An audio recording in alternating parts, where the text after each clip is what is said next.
Resistance mark ചെയ്യണമെന്ന് പഠിച്ചു. അതിന് റെസിസ്റ്റൻസ് മാർക്ക് ചെയ്തു. അതിനുശേഷം എന്ത് ചെയ്തു? ഈ റെസിസ്റ്റൻസ് ബ്രേക്ക് ചെയ്ത് മേളിലേക്ക് പോയി കഴിഞ്ഞാൽ എൻ്റെ സ്റ്റോപ്പ് ലോസ് ഞാൻ എന്ത് ചെയ്യണം? ഈ കാണുന്ന സ്വിംഗ് ലോയിലേക്ക് വെക്കണം അല്ലേ? എൻ്റെ സ്റ്റോപ്പ് ലോസ് ഈ കാണുന്ന സ്വിംഗ് ലോയിലേക്ക് ഞാൻ വെച്ച് കഴിഞ്ഞു. വീണ്ടും എന്ത് ചെയ്യുന്നു? അപ്പ് സൈഡിലേക്ക് പോകുവാണ്. വില അപ്പ് സൈഡിലേക്ക് പോകുവാണ്. ഒരു പുൾ ബാക്ക് കിട്ടുന്ന സമയം വീണ്ടും എന്ത് ചെയ്യുന്നു? റെസിസ്റ്റൻസ് മാർക്ക് ചെയ്യുക. മാർക്ക് ചെയ്തതിന് ശേഷം വീണ്ടും ഇത് ബ്രേക്ക് ചെയ്ത് മുകളിലേക്ക് പോകുവാണെന്ന് കരുതുക. എന്ത് ചെയ്യണം നമ്മൾ നമ്മുടെ സ്റ്റോപ്പ് ലോസിനെ?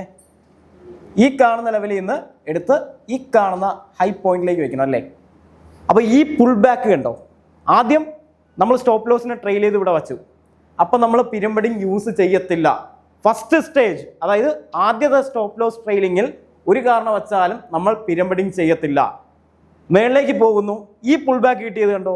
ഈ ഒരു പോയിന്റ് ഇവിടെ നമ്മൾ കൂടുതൽ ലോട്ട്സ് ആഡ് ഓൺ ചെയ്ത് കൊടുക്കും. ഒരു എക്സാമ്പിൾ, ആദ്യം നിങ്ങൾ എടുത്തത് 1.00 ആണെങ്കിൽ അതിൻ്റെ ഹാഫ്, അതായത് 0.50 ലോട്ട് ഇവിടെ ആഡ് ചെയ്ത് കൊടുക്കും. ഈ ഒരു പോർഷനിലാണ്.